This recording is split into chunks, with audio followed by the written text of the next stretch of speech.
दोस्तों, एक छोटे से गांव में अमोल नाम का एक आदमी रहता था। अमोल का परिवार बहुत साधारण था। उनके पास एक छोटा सा घर था और वह अपने परिवार को पालने के लिए दिन रात मेहनत करता था।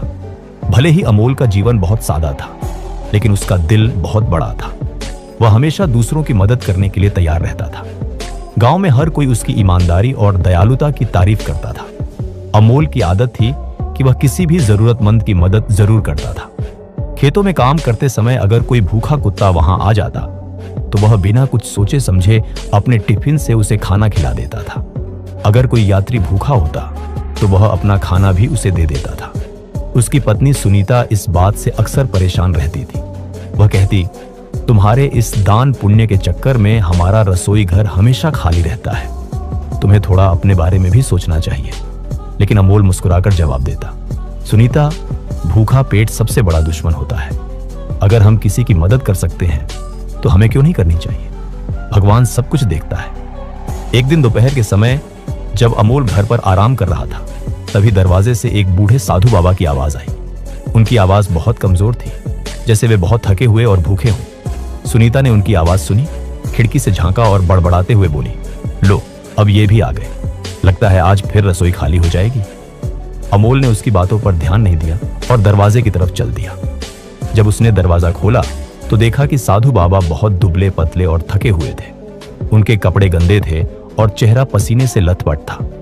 अमोल ने तुरंत उन्हें अंदर बुला लिया। बाबा, कृपया यहां बैठिए, मैं आपके लिए थोड़ा पानी लाता हूं। वह अंदर गया, एक लोटा पानी लाया और साधु को दे दिया। बूढ़े बाबा ने धीरे धीरे पानी पिया और चैन की सांस ली। उनके चेहरे पर शांति आ गई। साधु बाबा ने कहा, बेटा, मैंने 2 दिन से कुछ नहीं खाया है। अगर तुम मुझे थोड़ा खाना दे सको तो मैं तुम्हारा बहुत आभारी रहूंगा।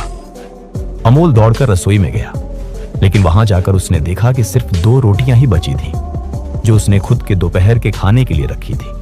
फिर भी बिना कुछ सोचे उसने दोनों रोटियां उठाई और वापस जाने लगा।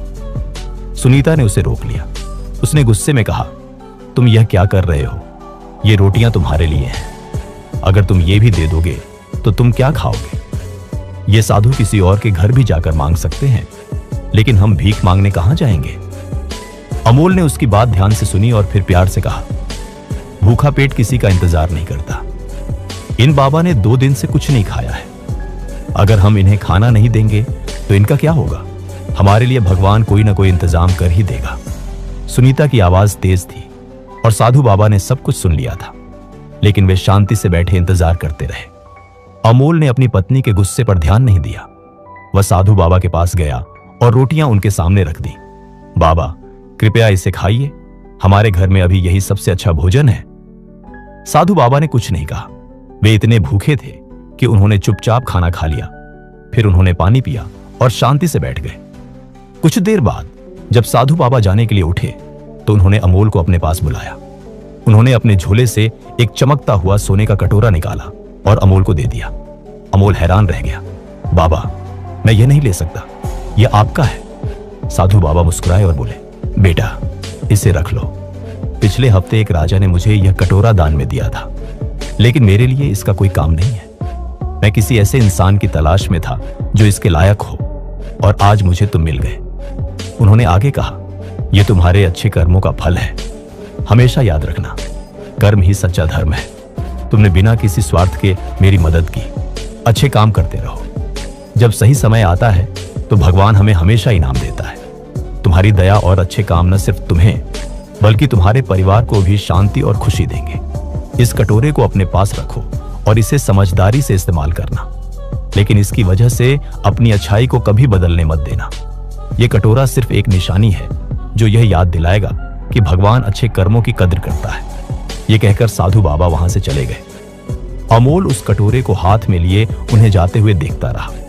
उसकी आंखों में खुशी के आंसू थे। उसने खुद से वादा किया कि हालात चाहे जैसे भी हों, वह हमेशा दूसरों की मदद करता रहेगा। दोस्तों, कर्म ही सच्चा धर्म है। जो इंसान फल की चिंता किए बिना दूसरों का भला करता है, भगवान उसे किसी न किसी रूप में उसका इनाम जरूर देते हैं। इसलिए सही काम करने और दूसरों की मदद करने से कभी पीछे नहीं हटना चाहिए। अगर आपको यह कहानी पसंद आई हो तो इसे लाइक करें, अपने दोस्तों और परिवार के साथ शेयर करें, और ऐसी ही प्रेरणादायक कहानियां सुनने के लिए हमारे चैनल को सब्सक्राइब करना ना भूलें। धन्यवाद।